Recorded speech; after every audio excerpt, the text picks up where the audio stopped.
Chapter 19. The Importance of Liberty. Liberty and Property. Number 1. At the end of the 18th century, there prevailed two notions of liberty, each of them very different from what we have in mind today, referring to liberty and freedom. The first of these conceptions was purely academic and without any application to the conduct of political affairs.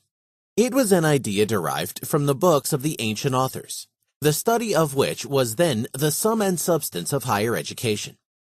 In the eyes of these Greek and Roman writers, freedom was not something that had to be granted to all men. It was a privilege of the minority to be withheld from the majority. What the Greeks called democracy was, in the light of present-day terminology, not what Lincoln called government by the people, but oligarchy, the sovereignty of full-right citizens in a community in which the masses were metacs or slaves. Even this rather limited freedom after the 4th century before Christ was not dealt with by the philosophers, historians, and orators as a practical constitutional institution. As they saw it, it was a feature of the past irretrievably lost. They bemoaned the passing of this golden age, but they did not know any method of returning to it. The second notion of liberty was no less oligarchic, although it was not inspired by any literary reminiscences. It was the ambition of the landed aristocracy, and sometimes also of urban patricians, to preserve their privileges against the rising power of royal absolutism. In most parts of continental Europe, the princes remained victorious in these conflicts. Only in England and in the Netherlands did the gentry and the urban patricians succeed in defeating the dynasties. But what they won was not freedom for all, but only freedom for an elite, for a minority of the people. We must not condemn as hypocrites the men who in those ages praised liberty, while they preserved the legal disabilities of the many, even serfdom and slavery. They were faced with a problem which they did not know how to solve satisfactorily. The traditional system of production was too narrow for a continually rising population. The number of people for whom there was, in a full sense of the term, no room left by the pre-capitalistic methods of agriculture and artisanship was increasing. These supernumeraries were starving paupers. They were a menace to the preservation of the existing order of society, and for a long time, nobody could think of another order, a state of affairs, that would feed all of these poor wretches.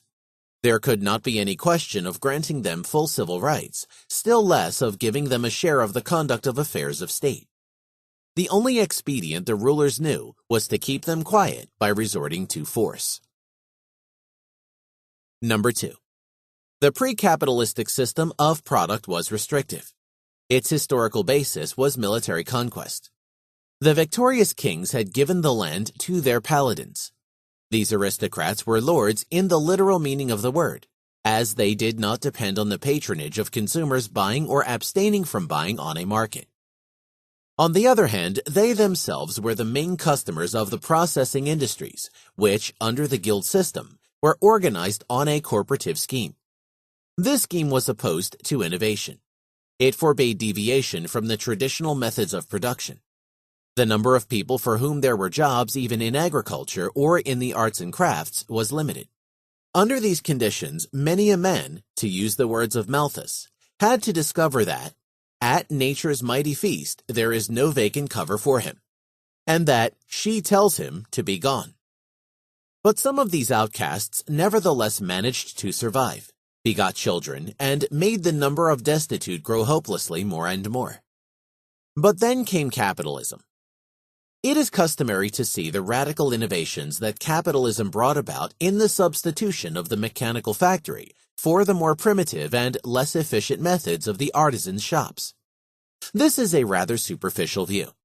The characteristic feature of capitalism that distinguishes it from pre-capitalist methods of production was its new principle of marketing. Capitalism is not simply mass production, but mass production to satisfy the needs of the masses. The arts and crafts of the good old days had catered almost exclusively to the wants of the well-to-do. But the factories produced cheap goods for the many. All the early factories turned out was designed to serve the masses, the same strata that worked in the factories.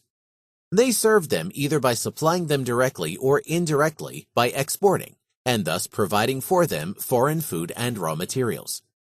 This principle of marketing was the signature of early capitalism as it is of present-day capitalism. The employees themselves are the customers consuming the much greater part of all goods produced. They are the sovereign customers who are always right. Their buying or abstention from buying determines what has to be produced, in what quantity, and of what quality.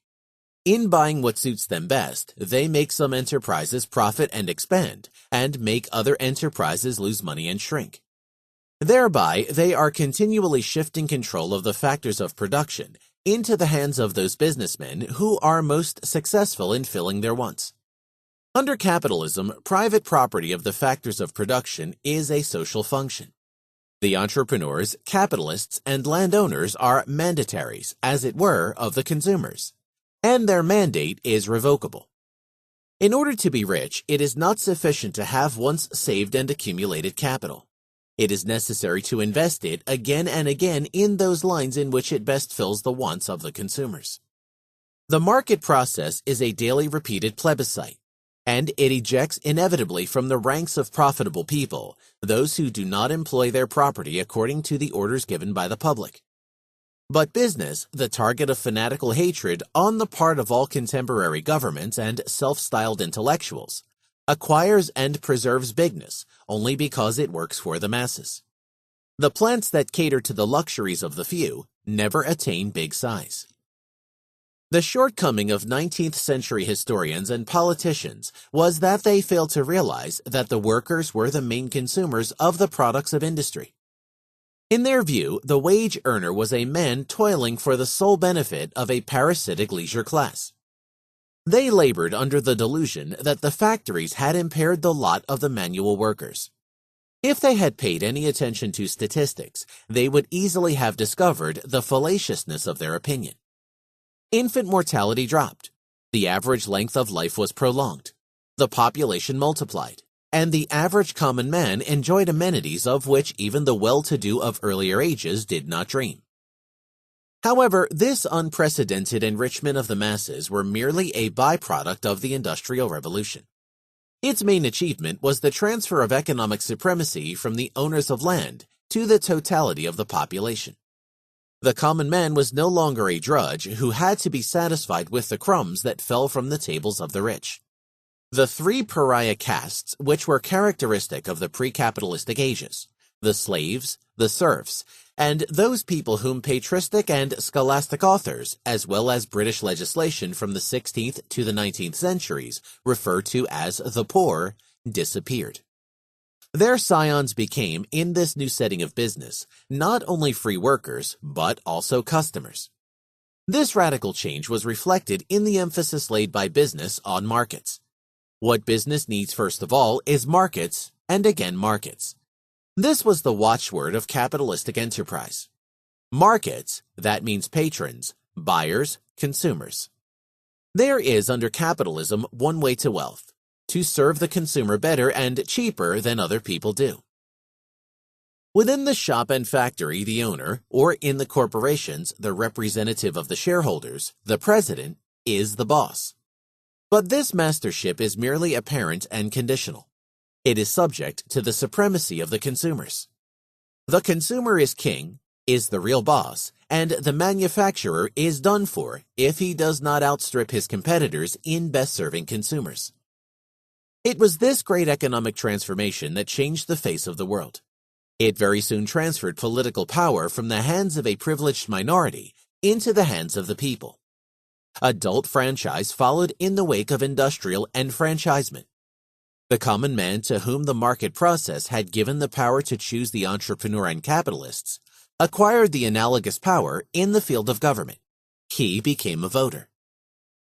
It has been observed by eminent economists, I think first by the late Frank A. Fetter, that the market is a democracy in which every penny gives a right to vote. It would be more correct to say that representative government by the people is an attempt to arrange constitutional affairs according to the model of the market. But this design can never be fully achieved. In the political field, it is always the will of the majority that prevails, and the minorities must yield to it. It serves also minorities, provided they are not so insignificant in number as to become negligible. The garment industry produces clothes not only for normal people, but also for the stout, and the publishing trade publishes not only westerns and detective stories for the crowd, but also books for discriminating readers. There is a second important difference. In the political sphere, there is no means for an individual or a small group of individuals to disobey the will of the majority. But in the intellectual field, private property makes rebellion possible. The rebel has to pay a price for his independence. There are in this universe no prizes that can be won without sacrifices. But if a man is willing to pay the price, he is free to deviate from the ruling orthodoxy or neo-orthodoxy. What would conditions have been in the socialist commonwealth for heretics like Kierkegaard, Schopenhauer, Veblen, or Freud? For Monet, Courbet, Walt Whitman, Rilke, or Kafka? In all ages, pioneers of new ways of thinking and acting could work only because private property made contempt of the majority's ways possible. Only a few of these separatists were themselves economically independent enough to defy the government into the opinions of the majority. But they found in the climate of the free economy among the public people prepared to aid and support them. What would Marx have done without his patron, the manufacturer Friedrich Engels? Number 3. What vitiates entirely the socialists' economic critique of capitalism is their failure to grasp the sovereignty of the consumers in the market economy. They see only hierarchical organization of the various enterprises and plans, and are at a loss to realize that the profit system forces business to serve the consumers. In their dealing with their employers, the unions proceed as if only malice and greed were to prevent what they call management from paying higher wage rates. Their short-sightedness does not see anything beyond the doors of the factory. They and their henchmen talk about the concentration of economic power and do not realize that economic power is ultimately vested in the hands of the buying public, of which the employees themselves form the immense majority.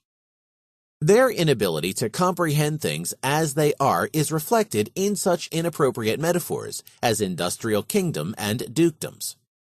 They are too dull to see the difference between a sovereign king or duke, who could be dispossessed only by a more powerful conqueror, and a chocolate king, who forfeits his kingdom as soon as the customers prefer to patronize another supplier. This distortion is at the bottom of all socialist plans. If any of the socialist chiefs had tried to earn his living by selling hot dogs, he would have learned something about the sovereignty of the customers. But they were professional revolutionaries, and their only job was to kindle civil war. Lenin's ideal was to build a nation's production effort according to the model of the post office, an outfit that does not depend on the consumers because its deficits are covered by compulsory collection of taxes. The whole of society, he said, was to become one office and one factory. He did not see that the very character of the office and the factory is entirely changed when it is alone in the world and no longer grants to people the opportunity to choose among the products and services of various enterprises. Because his blindness made it impossible for him to see the role the market and the consumers play under capitalism, he could not see the difference between freedom and slavery. Because in his eyes the workers were only workers and not also customers, he believed they were already slaves under capitalism, and that one did not change their status when nationalizing all plants and shops. Socialism substitutes the sovereignty of a dictator or committee of dictators for the sovereignty of the consumers. Along with the economic sovereignty of the citizens disappears also their political sovereignty. To the unique production plan that annuls any planning on the part of the consumers corresponds in the constitutional sphere the one-party principle that deprives the citizens of any opportunity to plan the course of public affairs. Freedom is indivisible. He who has not the faculty to choose among various brands of canned food or soap is also deprived of the power to choose between various political parties and programs and to elect the office holders. He is no longer a man. He becomes a pawn in the hands of the supreme social engineer. Even his freedom to rear progeny will be taken away by eugenics. Of course, the socialist leaders occasionally assure us that dictatorial tyranny is to last only for the period of transition from capitalism and representative government to the socialist millennium in which everybody's wants and wishes will be fully satisfied. Once the socialist regime is sufficiently secure to risk criticism, Miss Joan Robinson, the eminent representative of the British Neo-Cambridge School, is kind enough to promise us even independent philharmonic societies will be allowed to exist. Thus, the liquidation of all dissenters is the condition that will bring us what the communists call freedom. From this point of view, we may also understand what another distinguished Englishman, Mr. J.G. Crowther, had in mind when he praised Inquisition as beneficial to science when it protects a rising class. The meaning of all this is clear. When all people meekly bow to a dictator, there will no longer be any dissenters left for liquidation. Caligula, Torquemada, Robespierre would have agreed with this solution. The socialists have engineered a semantic revolution in converting their meaning of terms into their opposite. In the vocabulary of their newspeak, as George Orwell called it, there is a term, the one-party principle.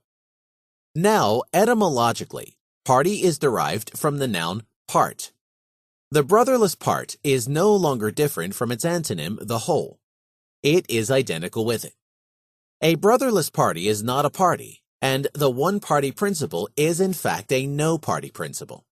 It is a suppression of any kind of opposition. Freedom implies the right to choose between assent and dissent. But in newspeak, it means the duty to assent unconditionally and strict interdiction of dissent. This reversal of the traditional connotation of all words of the political terminology is not merely a peculiarity of the language of the Russian communists and their fascist and Nazi disciples.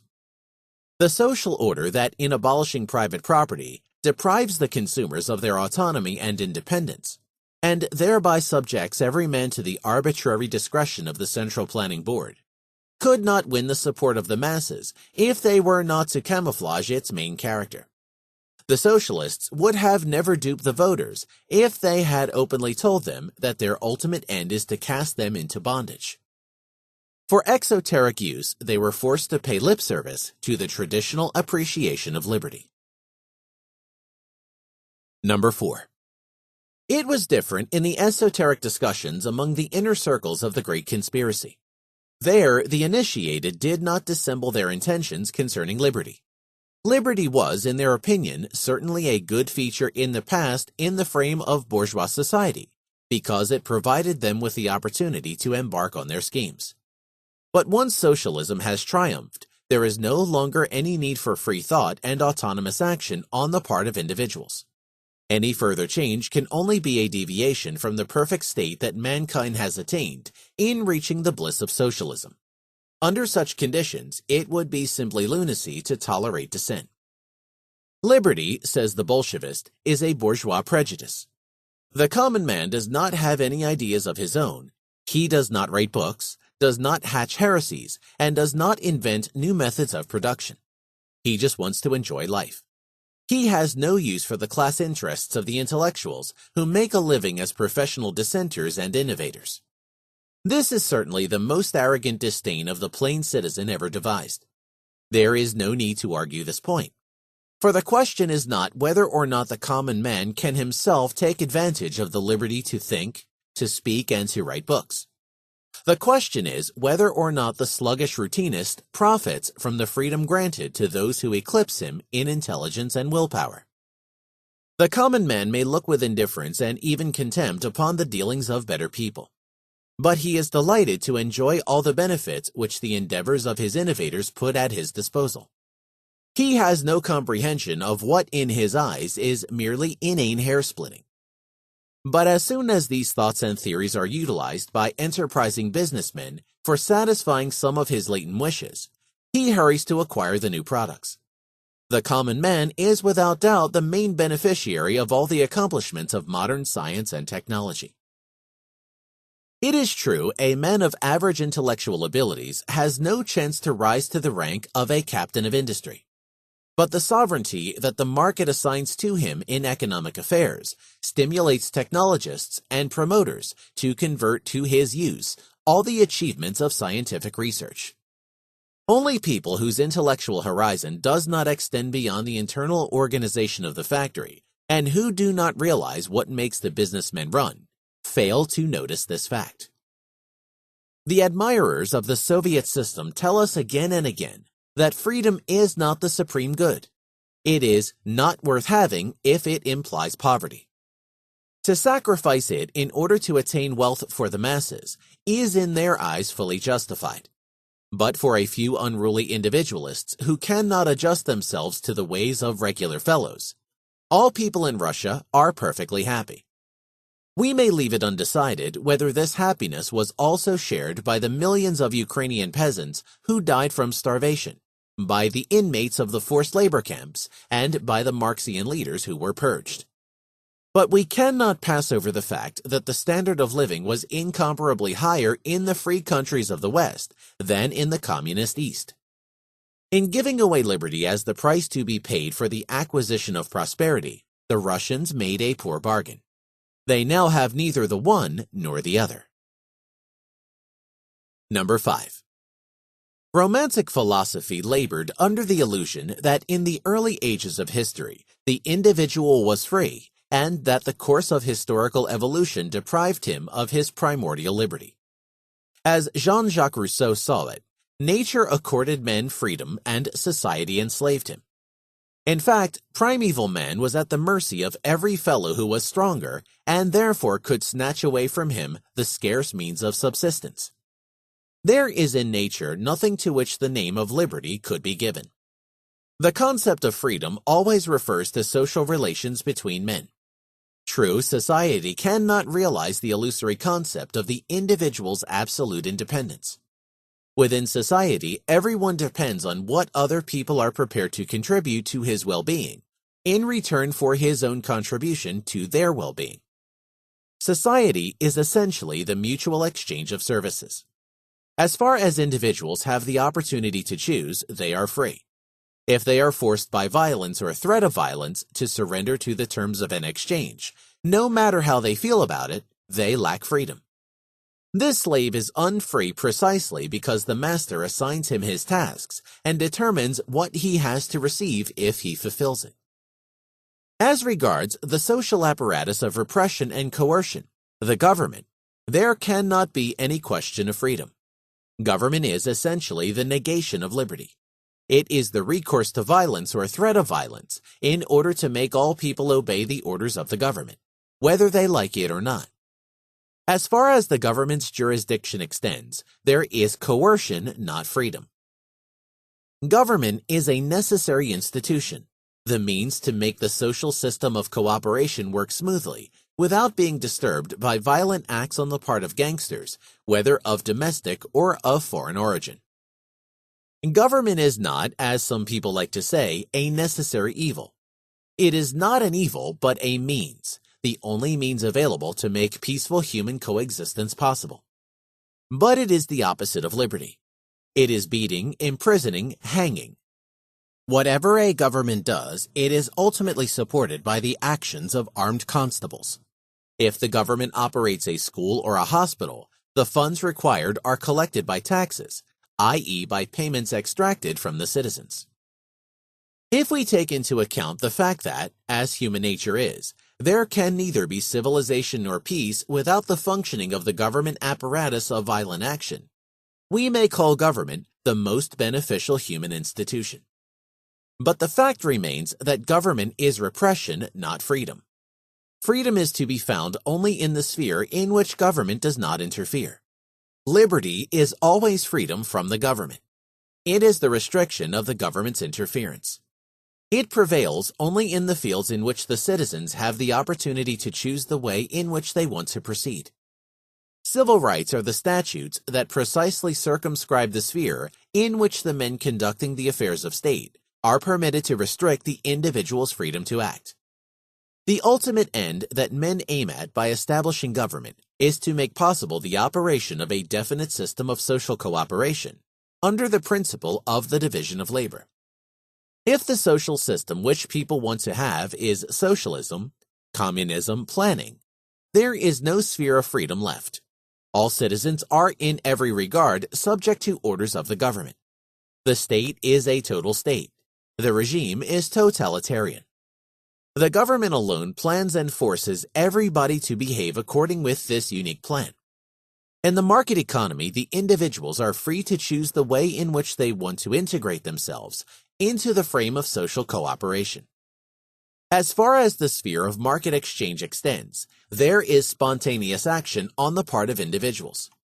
Under this system that is called laissez-faire, and which Ferdinand Lassalle dubbed as the night watchman state, there is freedom because there is a field in which individuals are free to plan for themselves.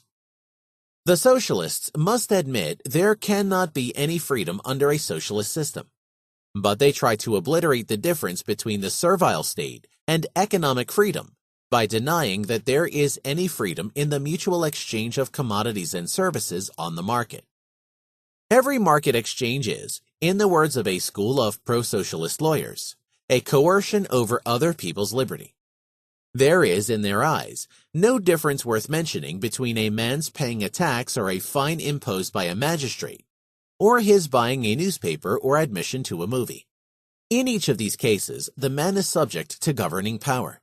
He's not free, for as Professor Hale says, a man's freedom means the absence of any obstacle to his use of material goods. This means I am not free because a woman who has knitted a sweater, perhaps as a birthday present for her husband, puts an obstacle to my using it.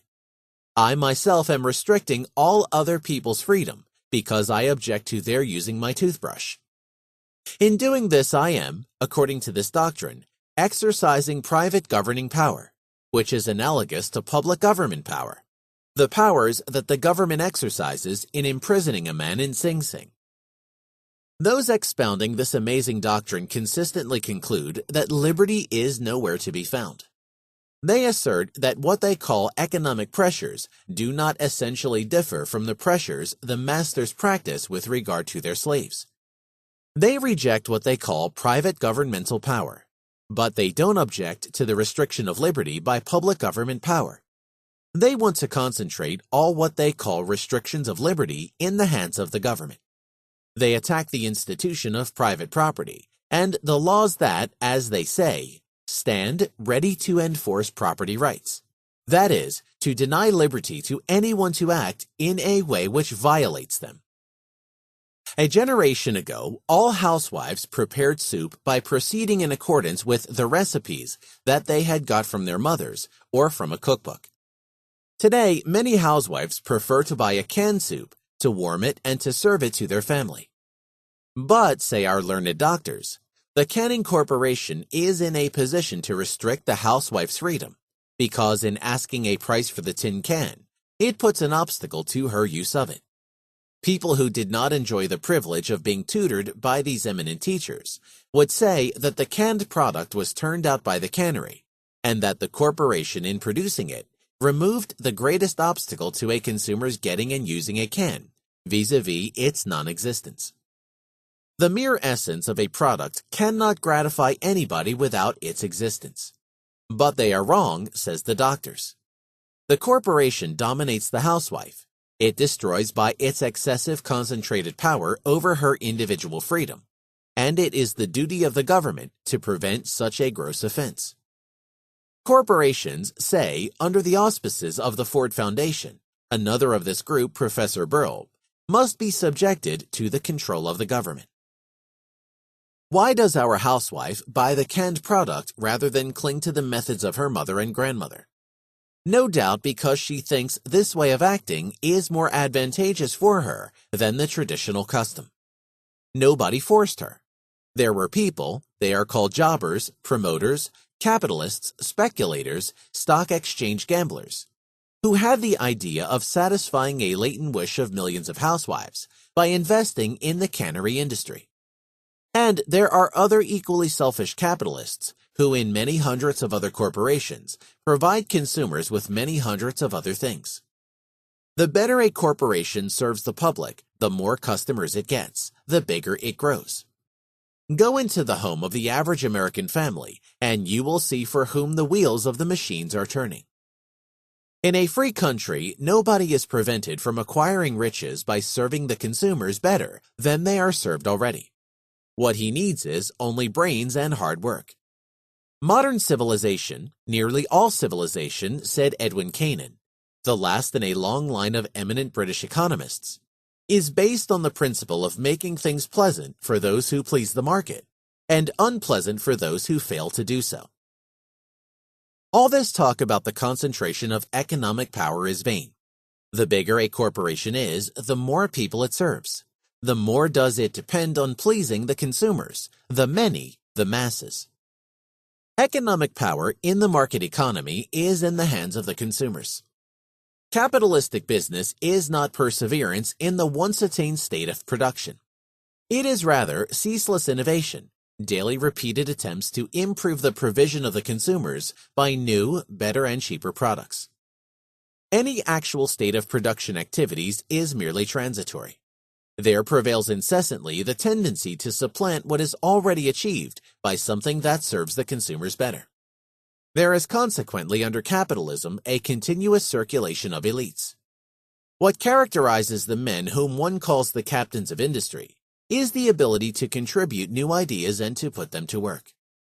However big a corporation must be, it is doomed as soon as it does not succeed in adjusting itself daily anew to the best possible methods of serving the consumers. But the politicians and other would-be reformers see only the structure of industry as it exists today. They think that they are clever enough to snatch from business control of the plants as they are today, and to manage them by sticking to already established routines. While the ambitious newcomer who will be the tycoon of tomorrow is already preparing plans for things unheard of before, all they have in mind is to conduct affairs along tracks already beaten. There is no record of an industrial innovation contrived and put into practice by bureaucrats. If one does not want to plunge into stagnation, a free hand must be left to those today unknown men who have the ingenuity to lead mankind forward on the way to more and more satisfactory conditions. This is the main problem of a nation's economic organization. Private property of the material factors of production is not a restriction of the freedom of all other people to choose what suits them best. It is on the contrary the means that assigns to the common man, in his capacity as a buyer, supremacy in all economic affairs. It is the means to stimulate a nation's most enterprising men to exert themselves to the best of their abilities in the service of all of the people. Number 6. However, one does not exhaustively describe the sweeping changes that capitalism brought about in the conditions of the common man if one merely deals with a supremacy he enjoys on the market as a consumer, and in the affairs of state as a voter, and with the unprecedented improvement of his standard of living. No less important is the fact that capitalism has made it possible for him to save, to accumulate capital, and to invest it. The gulf that in pre-capitalistic status and caste society separated the owners of property from the penniless poor has been narrowed down. In older ages, the journeyman had such a low pay that he could hardly lay by something, and if he nevertheless did so, he could only keep his savings by hoarding and hiding a few coins. Under capitalism, his competence makes saving possible, and there are institutions that enable him to invest his funds in business. A not inconsiderable amount of capital employed in American industries is the counterpart of the savings of employees. In acquiring savings deposits, insurance policies, bonds, and also common stock, wage earners and salaried people are themselves earning interest and dividends, and thereby, in the terminology of Marxism, are exploiters. The common man is directly interested in the flowering of business, not only as a consumer and as an employee, but also as an investor. There prevails a tendency to efface to some extent the once sharp difference between those who own factors of production and those who do not. But of course, this trend can only develop where the market economy is not sabotaged by allegedly social policies. The welfare state, with its methods of easy money, credit expansion, and undisguised inflation, continually takes bites out of all claims payable in units of the nation's legal tender. The self-styled champions of the common man are still guided by the obsolete idea that a policy that favors the debtors at the expense of the creditors is very beneficial to the majority of the people. Their inability to comprehend the essential characteristics of the market economy manifests itself also in their failure to see the obvious fact that those whom they feign to aid are creditors in their capacity as savers, policy holders, and owners of bonds. Number 7. The distinctive principle of Western social philosophy is individualism. It aims at the creation of a sphere in which the individual is free to think, to choose, and to act without being restrained by the interference of the social apparatus of coercion and oppression, the state. All the spiritual and material achievements of Western civilization were the result of the operation of this idea of liberty. This doctrine and the policies of individualism and of capitalism, its application to economic matters, do not need any apologists or propagandists. The achievements speak for themselves. The case for capitalism and private property rests, apart from other considerations, also upon the incomparable efficiency of its productive effort. It is this efficiency that makes it possible for capitalistic business to support a rapidly increasing population at a continually improving standard of living. The resulting progressive prosperity of the masses creates a social environment in which the exceptionally gifted individuals are free to give to their fellow citizens all they are able to give. The social system of private property and limited government is the only system that tends to debarbarize all those who have the innate capacity to acquire personal culture.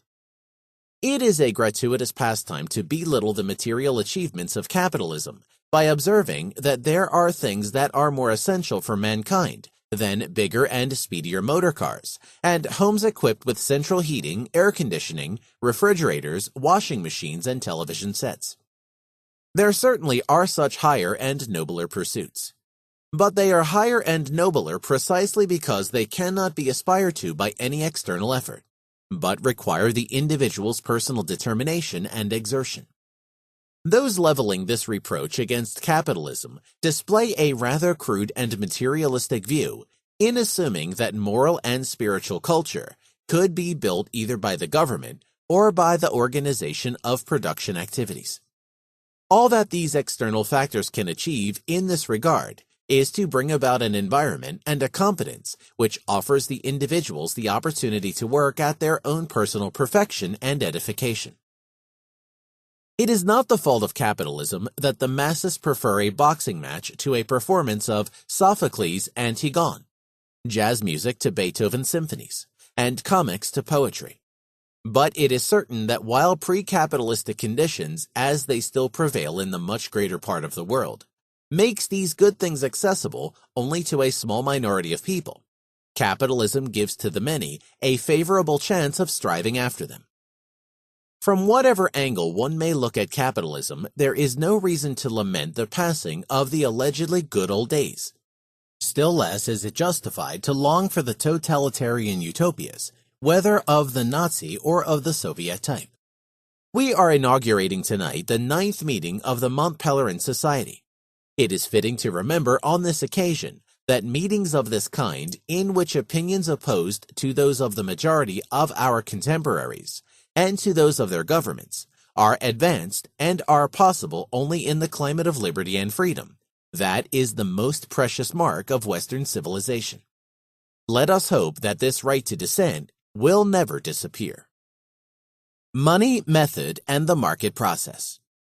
The idea of liberty is Western. The history of civilization is the record of a ceaseless struggle for liberty. Social cooperation under the division of labor is the ultimate and sole source of man's success in his struggle for survival and his endeavors to improve as much as possible the material conditions of his well-being. But as human nature is, society cannot exist if there is no provision for preventing unruly people from actions incompatible with community life. In order to preserve peaceful cooperation one must be ready to resort to violent suppression of those disturbing the peace. Society cannot do without a social apparatus of coercion and compulsion, i.e., without state and government. Then a further problem emerges: to restrain the men who are in charge of the governmental functions, lest they abuse their power and convert all other people into virtual slaves. The aim of all struggles for liberty is to keep in bounds the armed defenders of peace, the governors and their constables. Freedom always means freedom from arbitrary action on the part of the police power. The idea of liberty is and has always been peculiar to the West. What separates East and West is first of all the fact that the peoples of the East never conceived the idea of liberty. The imperishable glory of the ancient Greeks was that they were the first to grasp the meaning and significance of institutions warranting liberty. Recent historical research has traced back to Oriental sources the origin of some of the scientific achievements previously credited to the Hellenes. But nobody has ever contested that the idea of liberty was created in the cities of ancient Greece. The writings of Greek philosophers and historians transmitted it to the Romans and later to modern Europe and America. It became the essential concern of all Western plans for the establishment of the good society. It begot the laissez-faire philosophy, to which mankind owes all the unprecedented achievements of the age of capitalism. The meaning of all modern political and judicial institutions is to safeguard the individual's freedom against encroachments on the part of the government. Representative government and the rule of law, the independence of courts and tribunals from interference on the part of administrative agencies, habeas corpus, judicial examination and redress of acts of the administration, freedom of speech and the press, separation of state and church, and many other institutions aimed at one end only: to restrain the discretion of the office holders and to render the individuals free from their arbitrariness. The age of capitalism has abolished all vestiges of slavery and serfdom. It has put an end to cruel punishments and has reduced the penalty for crimes to the minimum indispensable for discouraging offenders. It has done away with torture and other objectionable methods of dealing with suspects and lawbreakers. It has repealed all privileges and promulgated equality of all men under the law. It has transformed the subjects of tyranny into free citizens. The material improvements were the fruit of these reforms and innovations in the conduct of government affairs. As all privileges disappeared and everybody was granted the right to challenge the vested interests of all other people, a free hand was given to those who had the ingenuity to develop all the new industries, which today render the material conditions of people more satisfactory. Population figures multiplied, and yet the increased population could enjoy a better life than their ancestors. Also in the countries of Western civilization, there have always been advocates of tyranny. The absolute arbitrary rule of an autocrat or an aristocracy on the one hand, and the subjection of all other people on the other hand. But in the Age of Enlightenment, the voices of these opponents became thinner and thinner. The cause of liberty prevailed. In the first part of the 19th century, the victorious advance of the principle of freedom seemed to be irresistible. The most eminent philosophers and historians got the conviction that historical evolution tends toward the establishment of institutions warranting freedom, and that no intrigues and machinations on the part of the champions could stop the trend toward liberalism. Number 2. In dealing with the preponderance of the liberal social philosophy, there is a disposition to overlook the power of an important factor that worked in favor of the idea of liberty, vis-a-vis the eminent role assigned to the literature of ancient Greece in the education of the elite. There were among the Greek authors also champions of government omnipotence, such as Plato. But the essential tenor of Greek ideology was the pursuit of liberty. Judged by the standards of modern liberal and democratic institutions, the Greek city-states must be called oligarchies. The liberty which the Greek statesmen, philosophers, and historians glorified as the most precious good of man was a privilege reserved to a minority. In denying it to metics and slaves, they virtually advocated the despotic rule of an hereditary caste of oligarchs. Yet it would be a grave error to dismiss their hymns to liberty as mendacious. They were no less sincere in their praise and quest of freedom than were, 2,000 years later, the slaveholders George Washington and Thomas Jefferson. It was the political literature of the ancient Greeks that begot the ideas of the monarchomachs, the philosophy of the Whigs, the doctrines of Althusius, Grotius, and John Locke, and the ideology of the fathers of modern constitutions and bills of rights. It was the classical studies, the essential feature of a liberal education, that kept awake the spirit of freedom in England of the Stuarts and George III, in France of the Bourbons, and in Italy, subject to the despotism of a galaxy of princes. No less a man than Bismarck, among the 19th century statesmen, the foremost foe of liberty, bears witness to the fact that even in the Prussia of Frederick William III, the gymnasium was a stronghold of republicanism.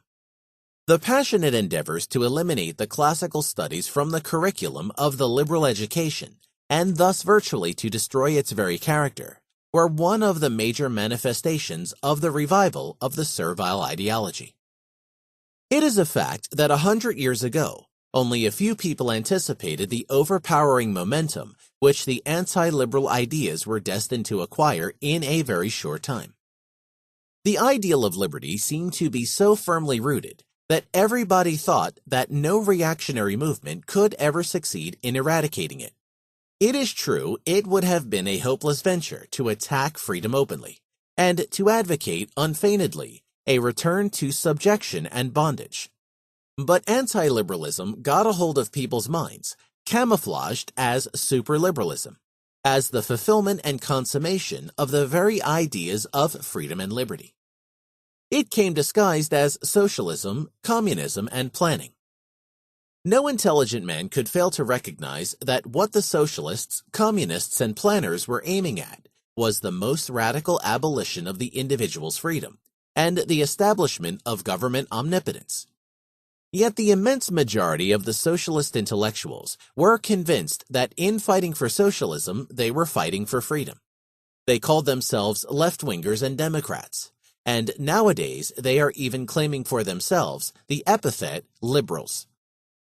These intellectuals and the masses who followed their lead were in their subconsciousness fully aware of the fact that their failure to attain the far-flung goals which their ambition impelled them to aim at was due to deficiencies of their own. They were either not bright enough or not industrious enough, but they were eager not to avow their inferiority both to themselves and to their fellow men, and to search for a scapegoat. They consoled themselves and tried to convince other people that the cause of their failure was not their own inferiority, but the injustice of society's economic organization. Under capitalism, they declared, self-realization is only possible for the few. Liberty in a laissez-faire society is attainable only by those who have the wealth or opportunity to purchase it.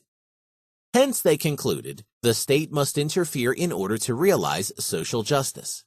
What they really meant is, in order to give to the frustrated mediocrity according to his needs. Number 3.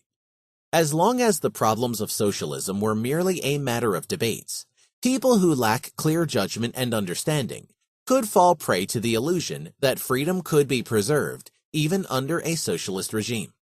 Such self-deceit can no longer be nurtured since the Soviet experience has shown to everybody what conditions are in a socialist commonwealth.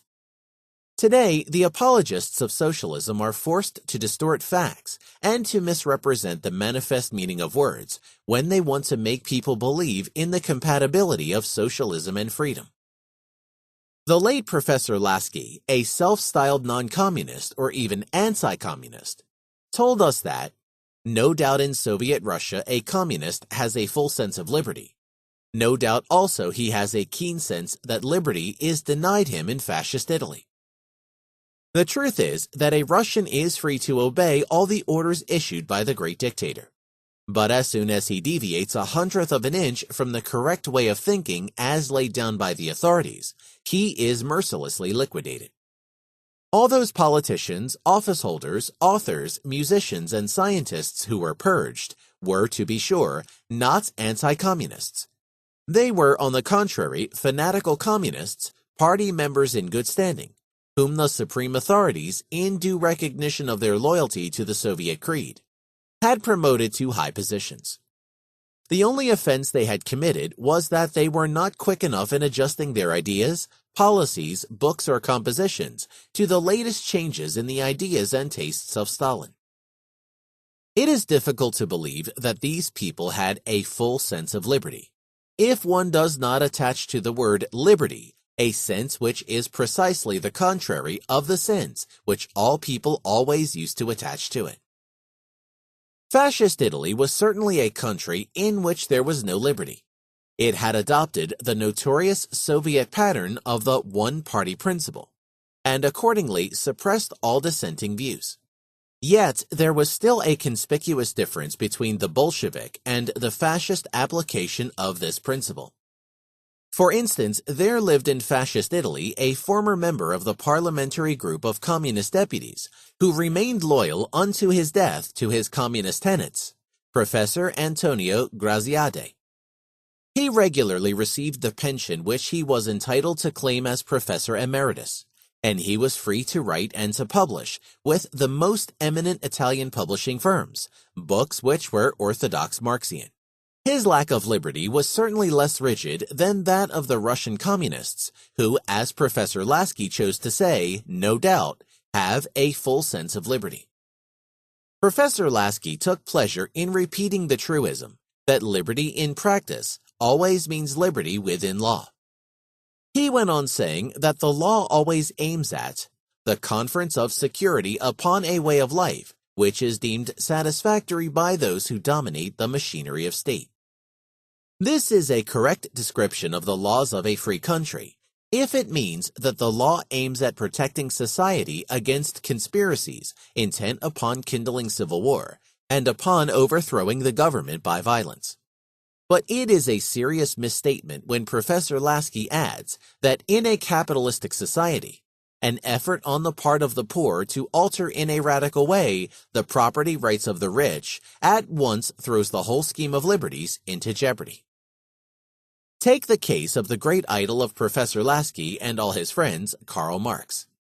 When in 1848 and 1849, he took an active part in the organization and the conduct of the revolution, first in Prussia and later also in other German states. He was, being legally an alien, expelled and moved with his wife, his children, and his maid, first to Paris and then to London. Later, when peace returned and the abettors of the abortive revolution were amnestied, he was free to return to all parts of Germany and often made use of this opportunity. He was no longer in exile, and he chose of his own account to make his home in London.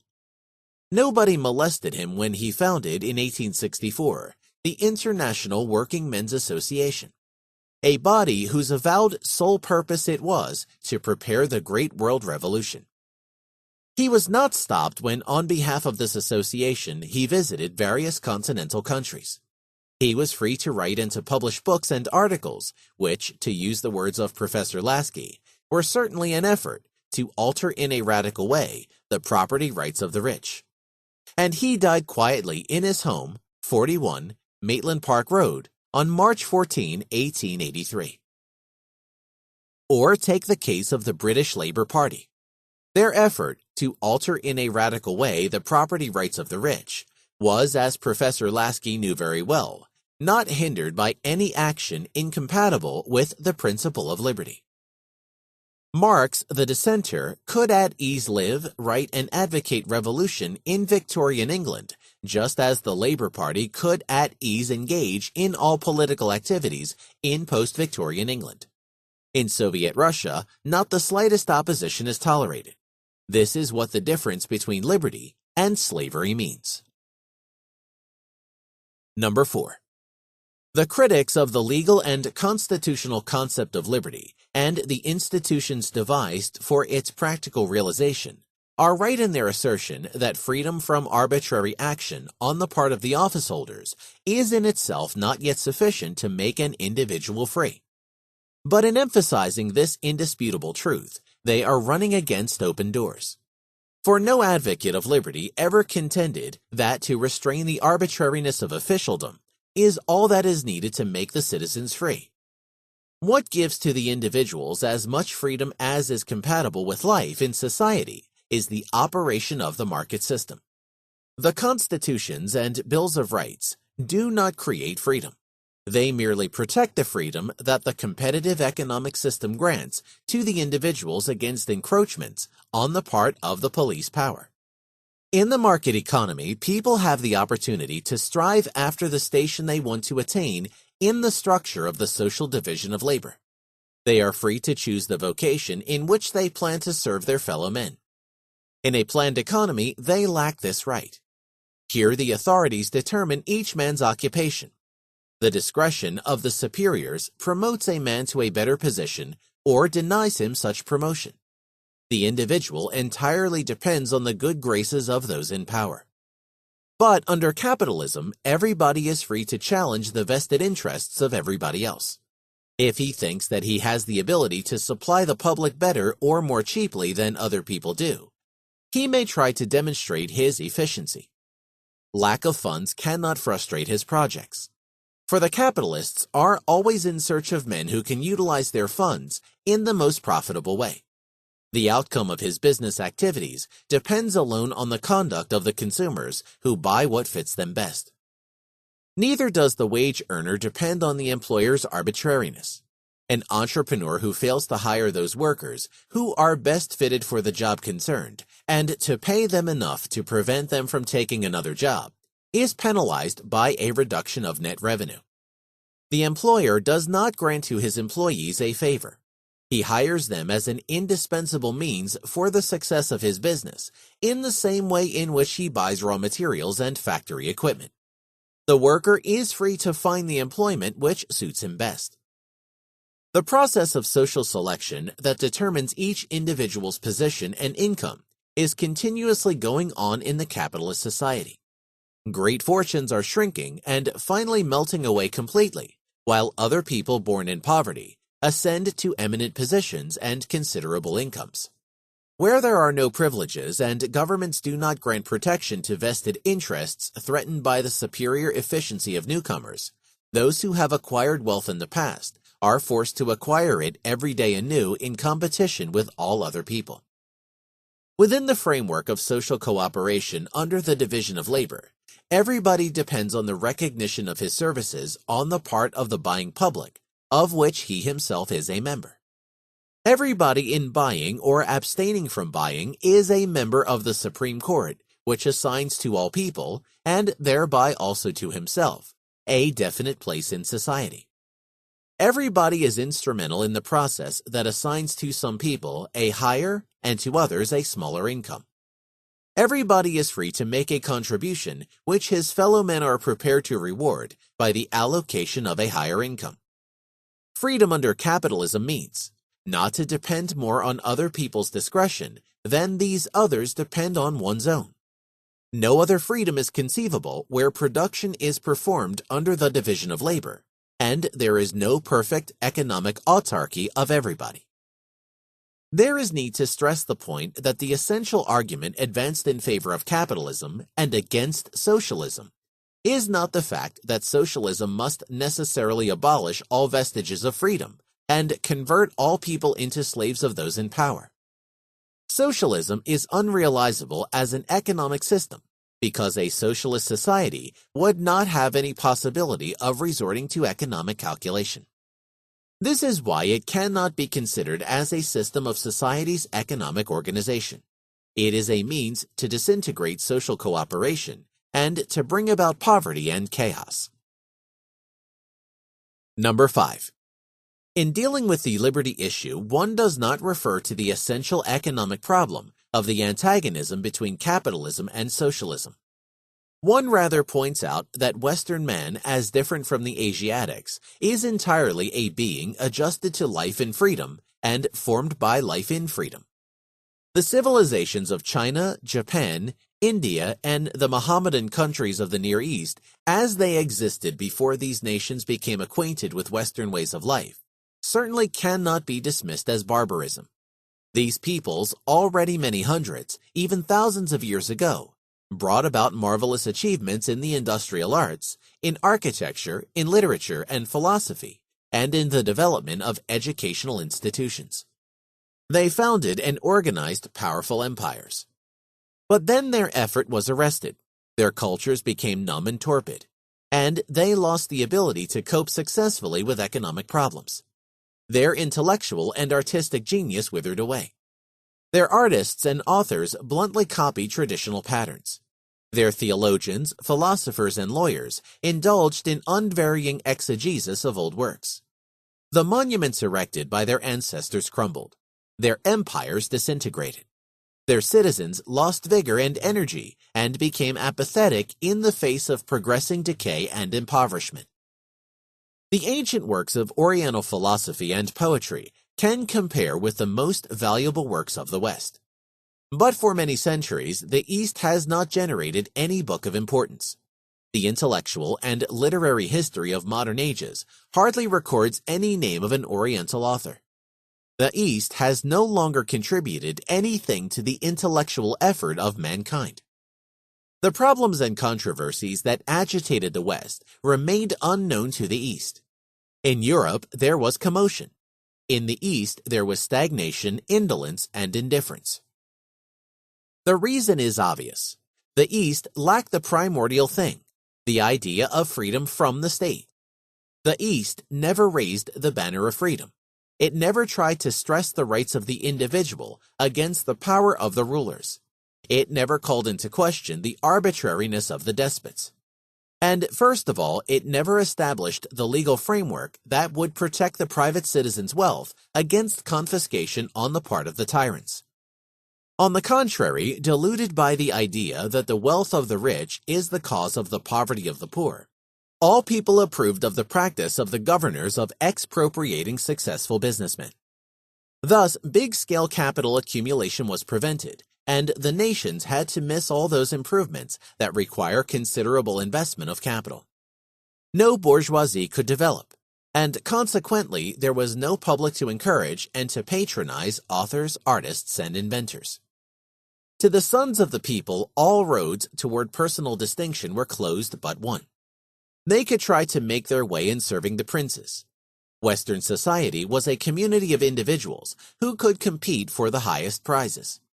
Eastern society was an agglomeration of subjects entirely depending on the good graces of the sovereigns. The alert youth of the West looks upon the world as a field of action in which he can win fame, eminence, honors, and wealth. Nothing appears too difficult for his ambition. The meek progeny of Eastern parents know of nothing else than to follow the routine of their environment. The noble self-reliance of Western men found triumphant expression in such dithyrambs as Sophocles' choric Antigone hymn upon man and his enterprising effort, and Beethoven's Ninth Symphony. Nothing of the kind has ever been heard in the Orient. Is it possible that the scions of the builders of the white man's civilization should renounce their freedom and voluntarily surrender to the suzerainty of omnipotent government? That they should seek contentment in a system in which their only task will be to serve as cogs in a vast machine designed and operated by an almighty planmaker? Should the mentality of the arrested civilizations sweep the ideals for the ascendancy of which thousands and thousands have sacrificed their lives? Ruere in servitium, they plunged into slavery. Tacitus sadly observed in speaking of the Romans of the age of Tiberius.